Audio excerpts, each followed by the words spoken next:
안녕하십니까.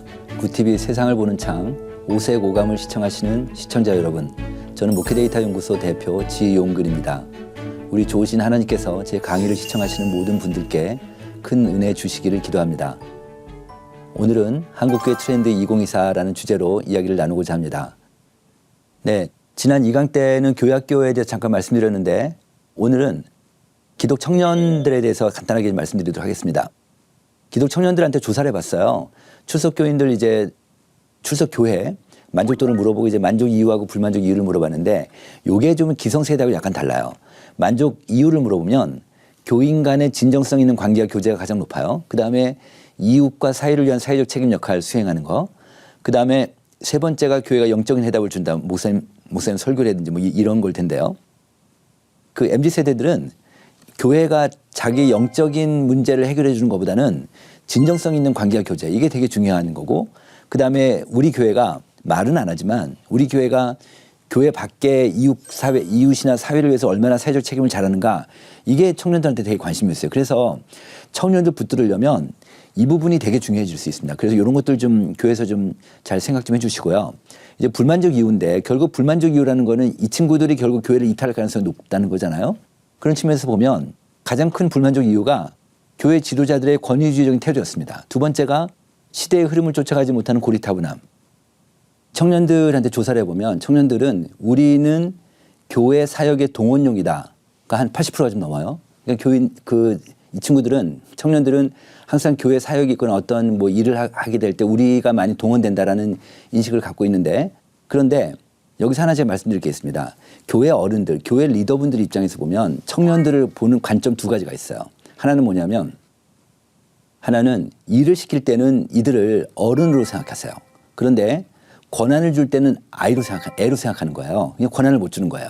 그러니까 이게 청년들한테 너무너무 힘들어요. 그래서 청년들한테 교회 의사결정에 참여하고 싶으냐 물어보니까 참여하고 싶다는 청년들이 90%가 넘어요. 자기네가 교회 일 열심히 하고 교회 사역하는 거 다 좋은데 우리도 교회 의사결정 라인에 좀 우리 의견을 좀 반영해달라. 우리도 좀 우리 얘기를 할 수 있게 좀 도와달라. 이런 욕구들, 이런 이 외침들이 청년들한테 있거든요. 그래서 이 청년들, 우리가 이런 데이터가 있는 걸 보면 그냥 지금 계속 애써 우리가 무시하지 말고 청년들의 의견을 교회 의사결정 라인에 좀, 거기에 좀 반영할 수 있는 플랫폼이라도 하나 교회에서 좀 만들어서 같이 이들과 같이 가는 게 굉장히 중요할 것 같다는 생각이 듭니다. 네, 그다음에는 그 소그룹 잠깐 말씀드리도록 하겠습니다. 이 소그룹은 제가 이제 특별히 이번 저희 책 주제에서도 그랬지만 소그룹이 굉장히 중요한 그 이슈가 됐는데, 그 코로나 이후에도 모든 교회가 다 하락하지는 않았잖아요. 분명히 그 교회가 성장한 교회들이 있단 말이에요. 그리고 잘 되는 교회들도 있고. 근데 이런 교회들이 뭐 한 10% 20%밖에 안 되겠지만 어쨌든 그런 교회가 있는데, 이런 교회들 공통적인 특징이 바로 소그룹이었습니다. 그러니까 소그룹이 좀 잘 되고 소그룹이 탄탄한 교회들은 그래도 무너지지 않는 거예요. 그래서 소그룹 데이터를 저희가 한번 분석을 해봤는데, 일단 먼저 아까 제가 1강 때 우리나라 한국인들이 굉장히 외로움을 많이 탄다 이렇게 말씀을 드렸는데, 교회 다니는 사람들 얼마나 외로우냐를 봤습니다. 그랬더니 교회 다니면서도 나는 교회 안에서도 교회 생활하면서 외롭다라는 응답이 36%가 나왔습니다. 그러니까 3명 중에 1명 정도는, 1명 이상은 교회 생활하면서 외롭다는 거예요. 그래서 그 외로움 이유를 물어봤습니다. 이유를 물어봤더니 마음을 터놓고 이야기할 사람이 없다는 게 제일 많은 거예요. 그러니까 이런 응답을 하는 거 보면 교회 안에서 마음을 터놓고 무슨 모임에 들어가든지 뭐 어떤 활동을 안 하는 사람들이잖아요. 그런데 교회 안에서 지금 그 봉사도 안 하고 교회 모임도 없고 오로지 그냥 교회만 왔다 갔다 하는 사람들이 대체로 한 절반 이상이 되고 있거든요. 그런 사람들이겠죠, 말하자면. 그러니까 이런 사람들 같은 경우는 어쨌든 소그룹으로 묶는 게 되게 중요하니까, 소그룹은 삶을 나누는 거니까. 그래서 이 성장하는 교회는 소그룹이 잘 된다. 이게 지금 저희 연구소에서 소그룹을 정말 많은 조사를 하면서 분석한 결론이에요. 그래서 이 모임의 빈도라든지 소그룹의 활동의 질이라든지 뭐 소그룹 안에서 말씀을 나누고 삶을 나누고 기도하고 교제를 교회에서 제공하고 체계적 교과 과정이 있고 리더 교육 있고 리더의 열정이 있고 리더 계승이 있고, 우리 사회가 다 각자 조선 사회에서 다들 힘들어하는데 용기를 받고 자극을 받고 위로를 받고 성장한다. 그래서 소그룹은 교회 안의 교회다. 철친 철치다. 이렇게 해서 저희가 이제 한번 문장을 만들어 봤는데요.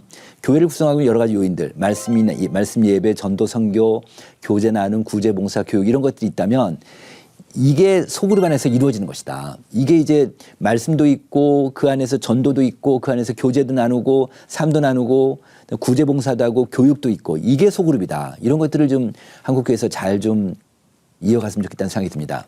이 데이터는 뭐냐면 목사님들한테 전국에 그 500명 되는 목사님들한테 저희가 설문조사를 했어요. 어떤 설문조사를 했냐면 8가지 교회 유형을 보여줬어요. 8가지 교회 유형을 보여주고 이 중에서 목사님 생각하실 때 앞으로 성장 가능성이 가장 높은 교회가 무엇이라고 생각하십니까? 물어본 거예요. 그랬더니 제 1위가 소그룹 모임이 활발한 교회가 가장 압도적으로 높죠? 가장 높아요. 두 번째가 이제 설교 은혜로운 교회, 예배가 중심인 교회, 전도 열심히 하는 교회 뭐 이렇게 나왔어요. 그러니까 이건 어떤 뜻이냐면 전국에 500명이 되는 목사님들, 그러니까 작은 교회 목사님도 있고 큰 교회 목사님들도 있고 읍면 지역에 있는 농어촌 지역에 있는 목사님도 있고 대도시에 있는 목사님이 있는데 또 40대 목사님, 50대 목사님, 60대 이거를 골고루 뽑아가지고 골고루 랜덤하게 뽑아서 조사를 했더니 이분들의 집단 지성이 나타난 발현된 그런 결과라고 볼 수 있거든요.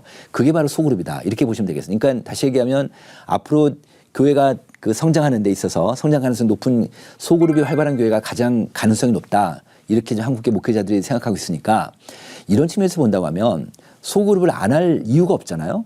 정말 안 할 이유가 없죠. 그러니 그 얘기 뭐냐면 우리 교회 근데 지금 우리 목사님들한테 물어보면 한국계 목사님들한테는 우리 교회는 소그룹을 잘해, 소그룹을 못해, 소그룹 잘 안 돼. 잘 안 되는 목사님이 더 많아요. 한 60% 정도는 한국 교회 중에 소그룹을 잘 못하고 있어요. 그 이제 그 이유를 물어봐요. 그 이유를 물어보면 리더가 없다. 소그룹 리더가 없다. 두 번째는 성도들이 바빠서 모일 시간이 없다. 이런 얘기를 하세요. 그러니까 어쨌든 지금 이렇게 소그룹이 안 되지만 안 되는 교회 같은 경우 목사님이 어떻게든 의지를 갖고 소그룹을 하는 게 되게 중요할 것이다. 라고 보는 거고 소그룹이 잘 되는 교회는 어떻게 이거를 이제는 교제뿐 아니라 삶을 나누고 거기서 전도가 있고 그다음에 사역을 하고 이런 쪽으로 발전시킬 수 있는가가 이제 앞으로 중요한 과제가 될 것 같습니다. 또 보겠습니다.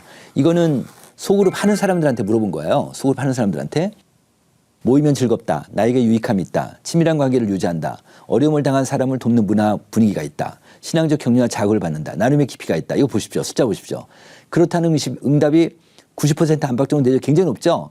그러니까 소그룹 하면 이런 유익함이 있다. 이거를 뭐 소그룹 하는 사람은 다 아는 거죠. 말하자면. 그런 건데 이거 한번 볼게요. 이 데이터는 뭐냐면 그 소그룹 하는 사람, 소그룹 지금 그 참여하고 있는 사람들을 500명을 별도로 뽑았어요. 그 다음에 소그룹 안 하는 사람들도 500명을 별도로 뽑았어요. 그래가지고 이 두 그룹을 비교해 본 거예요. 비교를 해봤더니 전도 대상자를 지난 1년 사이에 마음에 정한 적 있습니까? 물어봤어요. 그랬더니 있다라는 비율이 소그룹 하는 사람들은 34%고요. 비활동자는 14%였어요. 그리고 이제 그럼 그 사람을 교회 데리고 왔습니까? 물어봤어요. 그랬더니 교회 데려온 사람이 그 소그룹 활동자는 2명 중에 1명 50%가 데려왔고요. 비활동자는 26%가 데려온 거예요. 그래서 이거를 전체 환산해 보면 소그룹 활동자는 17%가 코로나 와중에 한 명이라도 교회에 데려온 거예요. 그 다음에 비활동자는 4%밖에 안 들어오니까 4배 차이 나죠? 그러니까 이걸 보면 어떤 얘기가 가능하냐면 교회 전도하는 사람은 누구라고요? 교회 전도하는 사람은 소그룹 하는 사람들이다. 그런데 1강에서 제가 설명을 잘 못 드렸는데 그 코로나 이전하고 지금하고 회복도를 보면 새신자 들어오는 비율이 지금 한 55%밖에 안 됩니다. 그러니까 한국교회가 지금 전도가 좀 안 되고 있어요.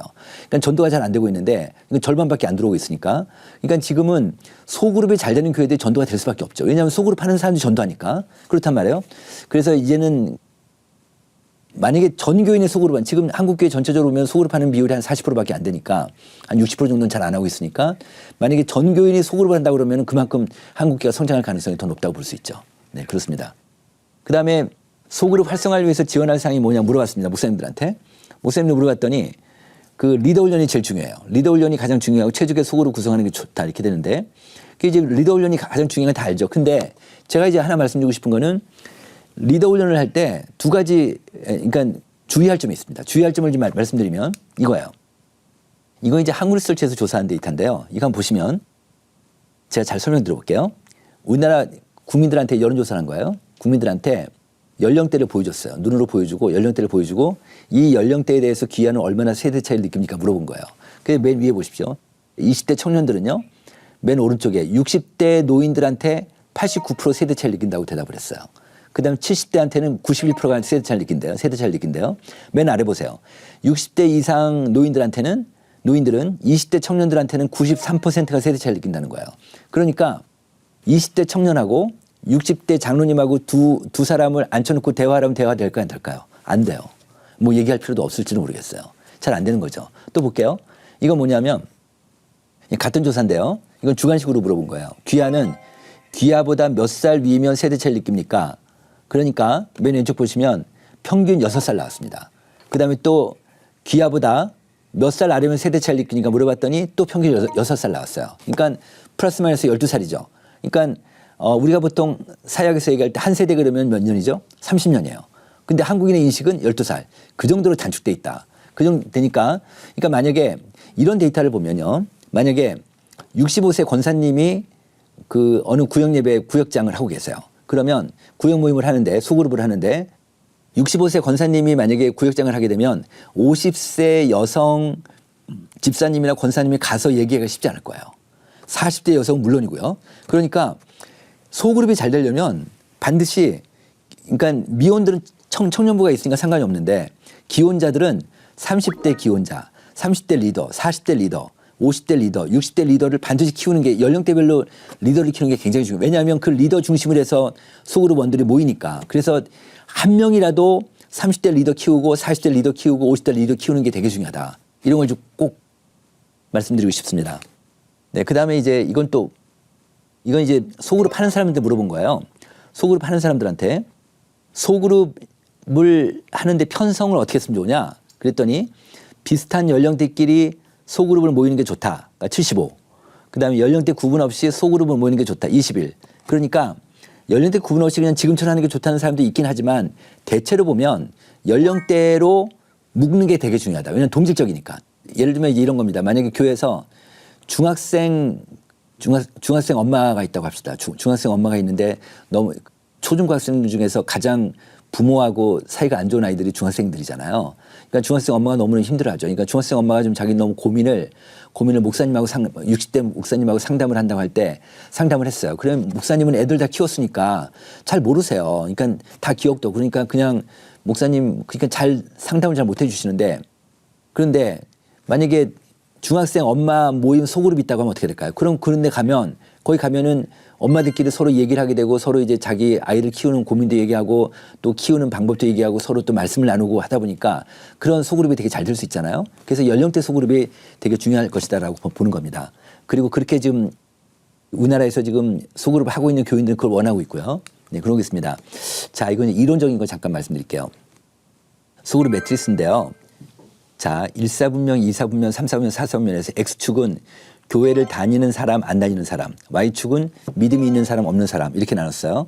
그래가지고 1사분면은 교회를 다니고 믿음이 있는 사람. 그 다음에 4사분면은 교회를 다니고 믿음이 없는 사람. 그러면 소그룹 교제를 볼까요? 우리나라에서 지금 구역 예배라든지 소그룹 교제나 소그룹 질문들, 소그룹 교제는 주로 어떻게 돼 있을까요? 1사분면하고 4사분면 중심으로 돼 있을 거예요. 그죠? 맞죠? 1사분면, 4사분면 돼 있는데 왼쪽 볼게요. 2사분면은 뭐냐면 믿음은 있는데 교회를 안 다니는 사람, 가난한 성도죠. 그 다음에 3사분면은 교회는 안 다니고 믿음이 없다. 완전히 불신자들이죠. 그러면 소그룹을 어떻게 운영하냐면 이 2사분면하고 3사분면 다시 얘기하면 가난한 성도, 교회를 안 다니는 사람까지도 소그룹에서 품어야 된다. 그게 전략이다. 그러니까 다시 얘기하면 소그룹 교제도 그렇고 소그룹 리더도 그렇고 소그룹 구성원도 그렇고 이 2사분면에 있는 사람, 3사분면 사람도 우리가 언제든지 초청할 수 있다. 이런 생각을 갖는 게 되게 중요하다는 거예요. 그래서 거기까지도 이제 확장시킬 필요가 있다는 거고요. 자, 그 다음에 이건 뭐냐면 제가 잘 설명드려 볼게요. 1월 달, 12월 달 만약에 1년 코스로 소그룹을 한다 할 때 1월 달은 처음에 만났으니까 잘 모르잖아요. 그러니까 소그룹을 구성하는 요인이 3가지가 있다고 합시다. 예를 들어서 교제, 서로 친교 나누는 거, 교제 그 관계죠. 교제 나누는 거. 그다음에 말씀 공부하는 거. 그다음에 사역 봉사하는 거. 이렇게 있다고 하면 처음엔 잘 모르니까 교제가 중심이 되겠죠. 그런데 이 교제가 12월 달 끝까지 갔을 때도 교제가 다 되면 안 될 거 아니에요. 그래서 이 소그룹 교제를 만들 때, 소그룹 커리큘럼을 만들 때 점점 더 시간이 갈수록 말씀이 중요해지고 사역 봉사가 많아지는 중요해지는 그런 식으로 그렇게 흐름으로 가야지만 소그룹이 잘 된다는 거예요. 맨날 그냥 처음부터 끝까지 그냥 교제만 주시면 그냥 친교만 하게 되면 이 소그룹은 힘이 없어질 수밖에 없습니다. 왜? 교회이기 때문에 그렇습니다. 그 얘기 말씀드리고 싶습니다. 그 다음에 또 하나는 그 취향 소그룹인데요. 취향 소그룹은 쉽게 얘기하면 등산반 같은 겁니다. 등산반, 뭐 독서반, 뭐 탁구반, 당구반 이런 건데 말하자면 근데 목사님들한테 물어봤어요. 목사님들한테 취향 소그룹이 필요하냐 물어봤더니 필요하다가 목사님 92%가 나왔습니다. 그러니까 뭐 목사님들 대체로 다 필요하다고 생각하시는 거죠. 그런데 이 취향 소그룹의 그 조건이 하나 있어요. 조건은 뭐냐면 말씀이 있어야 됩니다. 말씀이 있어야 됩니다. 말씀이 없으면 어떤 현상이 벌어지냐면 만약 등산반이에요. 등산반이면은 산에 올라가서 꼭 누군가는 막걸리를 갖고 와요. 그럼 이제 막걸리 마시게 된단 말이에요. 그렇게 되면 이제 그러면은 그럼 그 안에서 교회에서 그래도 신앙이 좋은 분이 계실 테니까 이게 싸움이 나요. 야, 우리가 교회에서 왔는데 무슨 막걸리 마시냐. 막걸리 마시지 말자. 아우, 막걸리 마실 수도 있는 거 아니냐. 이렇게 돼서요. 취향 소그룹의 말씀이 중심이 없으면 오래 가지 못해요. 그냥 뭐 잘 오래 가지 못하고 그냥 무너지고 마는데 제가 말씀드린 건 뭐냐면 지금까지 얘기했던 그 신앙 소그룹이나 지금 방금 말씀드렸던 취향 소그룹이나 이게 전 교인이 이 소그룹으로 묶었으면 좋겠다. 전 교인을. 100명 정도 되는 교회라면 100명 전체가 소그룹으로 들어가 있고 그다음에 500명 되는 교회면 500명 전체가 소그룹으로 들어가 있고 전 교인이 소그룹으로 들어가 있으면 그만큼 아까 얘기했죠. 외로움이 덜할 거고요. 교회 소속감이 올라갈 거고 소그룹 활동을 하니까 전도도 잘 될 거고 그다음에 소그룹이 좀 약간 오픈돼서 이제 새로운 새신자도 받을 수 있고 그 넌크리스찬도 충분히 받을 수 있는 그런 마음이 된다고 하면 그럼 그 교회는 성장 안 할래 안 할 수가 없고 그 교회가 건강 안 할래 안 할 수가 없는 거죠. 말하자면. 그래서 그 말씀을 꼭 좀 드리고 싶습니다. 여기 보시면 이제는 소그룹 방식인데요. 목사님들한테 물어봤습니다. 현장 대면 모임을 온라인 모임으로 대체할 수 있다. 이게 70%예요. 근데 온라인 모임은 필요 없다. 30%. 그러니까 이제는 소그룹 모임을 꼭 굳이 오프라인으로 안 하고 온라인으로 할 수도 있다. 그렇죠. 물론 저는 저희 교회에서 지금 제가 그 온라인으로 소그룹 하고 있습니다. 근데 저희는 이제 한 달에 한 번씩 하고 있는데 석 달에 한 번은 오프라인으로 모여가지고 같이 이야기하고 식사하고 막 그러고 있거든요. 그러니까 온오프라인을 같이 하는 것도 하나의 방법일 수 있다. 이렇게 말씀드릴 수 있겠습니다. 자, 여기는 뭐냐면 목사님들한테 물어본 거예요. 소그룹 활성화를 위한 필요한 사항이 뭐냐 그랬더니 소그룹 활동 방향 목적에 대한 인식을 공유하는 게 좋겠다. 그다음에 사랑으로 필요한 구성원의 관계가 필요하다. 리더의 헌신이 필요하다. 여기 이제 줄친 것만 보시면 소그룹 활동 방향 목적을 누가 정합니까? 목사님이 정하실 거 아니에요? 리더 교육 누가 시켜요? 리더 교육도 목사님이 시키고 그다음에 담임 목사님 강한 의지. 결국 이걸 보면 소그룹이 활성화되려면 담임 목사님의 강한 의지가 절대적이다. 목사님이 좀 힘드시더라도 소그룹 리더 직접 훈련시키시고 소그룹에 방향 제시하시고 기가 따갑도록 그 비전 제시하시고 방향 제시하시고 이런 것들이 중요할 수 있겠다는 겁니다. 자, 이번에는 고령 교인에 대해서 말씀드리도록 하겠습니다. 고령 친화적 교회에 대해서 얘기를 하면은 아무리 나이가 들더라도 소외되거나 배제됨이 없이 교회 구성원으로 은퇴 이후의 삶을 소명으로 살아갈 수 있는 여건과 지원 체계를 갖춘 교회. 이런 교회가 이제 고령 친화적 교회인데 앞에서 제가 말씀드렸듯이 이제 노인들이 많아지고 그다음에 특히 농어촌 교회가 사라질 것 같지만 앞으로 인구 구조 변화를 보면은 농어촌 교회도 노인들은 점점 더 많아질 테니까 그런 측면에서 본다고 하면 농어촌 교회가 사라지지 않는 게 아니라 이제 노인 중심으로 교회가 바뀔 텐데 이제 한국 교회가 이제 이걸 준비해야 된다. 그래서 고령 친화적 교회가 되는 게 되게 중요한데 보통 그 교회가 은퇴 나이가 보통 주요 교단들이 다 70이잖아요. 근데 우리 한국인의 건강 수명이 73이에요. 73. 73이니까 은퇴 나이가 70인데 은퇴라는 거, 70인데 은퇴라는 거죠. 건강한데. 근데 이건 한번 한국교회가 생각해 볼 필요가 있는데 은퇴 나이 70이라고 결정할 때가 언제일까요? 아마 몇십 년 전일 거 아니에요. 그런데 지금도 70이라는 거죠. 그래서 어쨌든 저희 장로님 중에 한 분이 올해 은퇴하셨는데 저랑 친한 장로님이 계세요. 그래서 이분이 이제 주일날 예배 끝나고 나서 저 식당에서 혼자 밥을 드시는 거예요. 그래가지고 제가 그분한테 갔어요. 그래서 그분한테 가가지고 장로님이 혼자 밥을 드세요. 그러니까 이분이 하시는 말씀이 야, 나 은퇴했다고 아무도 나랑 밥을 안 먹어준다 이러시는 거예요.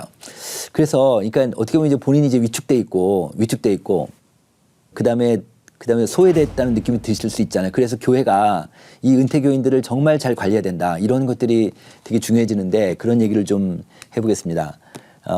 고령 교인들 저희가 조사를 했어요. 한 2,000명 이상 조사를 했는 65세 이상 노인들 대상 그 리서치를 했는데 교회 바라는 점이 무엇인지 물어봤습니다. 그랬더니 같은 나이대 교인들과의 교제나 소그룹 활동을 가장 많이 원했어요. 그러니까 전 세대별로 이 소그룹에 대한 욕구가 가장 높은 연령층이 60대 이상입니다. 특히 이제 50명대면 100명, 200명, 300명대 이런 교회들은 그 소그룹이 잘 안 될 수 있는데 노인들 소그룹이라도 반드시 만들어 주시는 게 좋아요. 노인들끼리 같이 삶도 나누고 그런 게 되게 중요한데 맨 왼쪽 보시면 같은 나이대 교인들과의 교제 이게 무슨 뜻이냐면 60대 노인들이 70대 노인들하고 같이 어울리고 싶어 하지 않으세요. 그거 되게 특이하시죠? 또 70대 노인들이 80대 노인들하고 잘 어울리고 싶어 하지 않으세요. 자기네 연령들끼리 이제 같이 모이고 싶으신 거예요.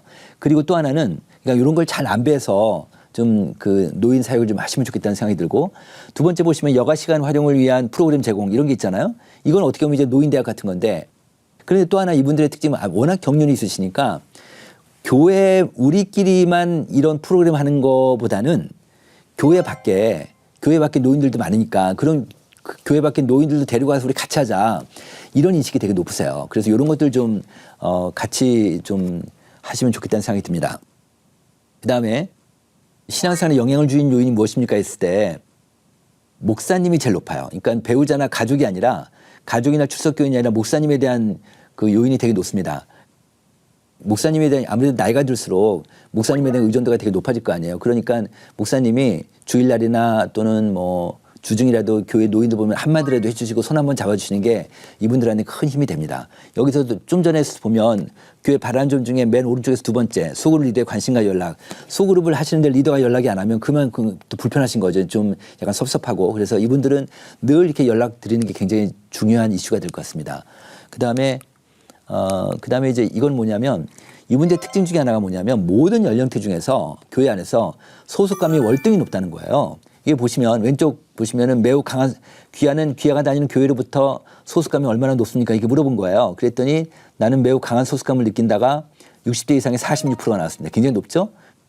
그러니까 노인들은 소속감이 굉장히 높으니까 이거를 잘 활용했으면 좋겠다. 우리나라 노인 실태 조사가 있습니다. 노인 실태 조사를 보면 그 우리나라 노인들 중에서 하루 중에 가장 많이 하는 게 뭘까요? TV 보는 거예요. TV 보는 거 한 뭐 4시간, 5시간을 보거든요. 이게 어떻게 보면은 그 의미 없는 시간이라고 본다고 하면 이건 충분히 대체할 수 있으니까 교회에서 이런 리소스, 이런 자원들을 교회에서 잘 활용하시는 게 좋겠다는 겁니다. 그 다음에 이거 은퇴자들한테 물었습니다. 70대 이상 은퇴자들한테. 아직 건강한데 이제 은퇴했으니까 나는 건강이 허락하는 날 교회에서 주어진 사역을 적극적으로 하고 싶다가 50%예요. 그 다음에 나는 아직 교회에서 일을 할 만큼 신체적 정신적 능력이 된다 40%. 이걸 꼭 좀 생각하셨으면 좋겠습니다. 특히 여기는 없지만 13%의 은퇴교인들은요. 나는 언젠가 건강이 허락하는 한 한 번은 선교사로 나가고 싶다는 분들도 계세요. 그러니까 그 정도로 열정이 있으시죠. 사실 이거를 교회에서 그냥 무시하시면 안 되겠다라는 거고요. 그래가지고 여전히 현역이고 싶다. 그러니까 여전히 현역이고 싶다. 이런 욕구들이 한 절반 이상은 된다. 이거를 교회에서 잘 좀 생각하시면 좋겠습니다. 그다음에 이제 고령 친화적 교회 사례를 하나 들면 포항에 있는 교회인데요. 이 교회는 전통적인 아주 지역별 교구 모임이었었는데 교구로 이제 그런 시스템이었는데 교회가 잘 안 되니까 바꿔버렸어요. 지역별 교구를 없애버렸어요. 없애버리고 연령별 교구로 다시 재편한 거예요. 그래서 유초등부 부모교구, 뭐 그다음에 중고등부 부모교구, 상군사고는 별도로 뺐어요. 상군사고 묶어버렸어요. 그래서 상군사고 교구, 그다음에 이제 뭐 50대 교구, 뭐 60대 교구, 70대 교구인데 저기 보시는 이제 맨 오른쪽 요한공동체. 이 요한공동체 같은 경우는 그 은퇴교인들이잖아요. 여기 은퇴교인들은 매주 목요일마다 교회로 온대요. 교회에서 소그룹을 하는데 여기서 아이디어를 낸 거예요. 소그룹 리더를 그 교회의 40대, 50대 여성 리더를 훈련시켜서 집어넣은 거예요. 그래서 몇 년 지나다 보니까 어떤 현상이 벌어졌냐면 이 노인분들이 자기 고민을, 인생의 고민을 자기 배우자나 뭐 자녀하고 얘기를 안 하고 이 소그룹 리더하고 상담을 하기 시작하는 거예요. 그 소그룹이 되게 잘 된 거예요. 그래가지고 지금 이 노인분들이 주일날 예배 나오는 것보다 이 목요일날 수요 예배 목요일날 소그룹 나오는 인원이 더 많아지게 되는 그래서 이 교회가 전체적으로 소그룹이 잘 되는 그런 사례입니다. 그 교회 전략 방향을 잠깐 보면 여기 보면은 시니어를 이제 교회 핵심 사역자로 잘 활용해라 그런 거고 그다음에 노인 전문 사역자도 필요하고 그다음에 이분들은요. 건강관리에 대해서 굉장히 관심들이 많으세요. 그래서 건강관리에 대한 그런 교육을 받는 걸 되게 좋아하세요. 그래서 그런 것들 좀 하고 영성 관련 프로그램 개발도 필요한데 왜냐하면 전 연령대 중에서 이분들이 영적 갈급함이 제일 높으세요. 노인들이. 그러니까 이런 것들을 교회에서 잘 해소해 주려면 교육도 시키고 그다음에 계속 세미나도 하고 그다음에 신앙 수련회도 하고 이런 것들이 되게 필요하다는 거죠. 그다음에 세대 간의 상호작용을 이끌 수 있는 연령 통합 프로그램 같은 거. 왜냐하면 노인들이 외로우니까 젊은 사람들과 같이 어울릴 수 있도록 교회 안에서 그런 통합 프로그램들을 계속해서 하는 게 되게 중요하다는 겁니다. 소그룹 강화시키고. 그다음에 또 하나는 뭐냐면 죽음 교육인데요. 이분들이 죽음에 대한 두려움이 좀 있으세요. 죽음에 대한 교육을 받길 원하세요. 근데 이제 죽음을 교육하면서 뭐가 있냐면 상속 있죠, 상속. 지금 요즘은 헌금들이 잘 안 되니까 특히 젊은 사람들이 헌금을 잘 안 하니까 이 이제 상속이 되게 중요한데 이분들은 은퇴 이후에도 계속 사역을 시키니까 제가 이제 어느 교회 사례를 하나 들면 이 교회는 은퇴자 이후에도 계속 사역을 시킨 거예요. 사역자로 이제 계속 남아서 일하다 보니까 이분이 이제 교회 좀 고맙고 계속 사역을 하니까 고마워가지고 자기 생명보험 몇 억짜리를 수혜자를 교회로 바꿔버렸어요. 그러니까 유산기부가 된 거잖아요. 그래서 이제 어떤 죽음을 교육할 때 우리나라 한국 노인들이요. 자기 장례식 때 준비 같은 건 하지만 상속교육을 잘 못하세요. 상속교육을. 그냥 못하다가 그냥 돌아가시는 경우가 진짜 많거든요.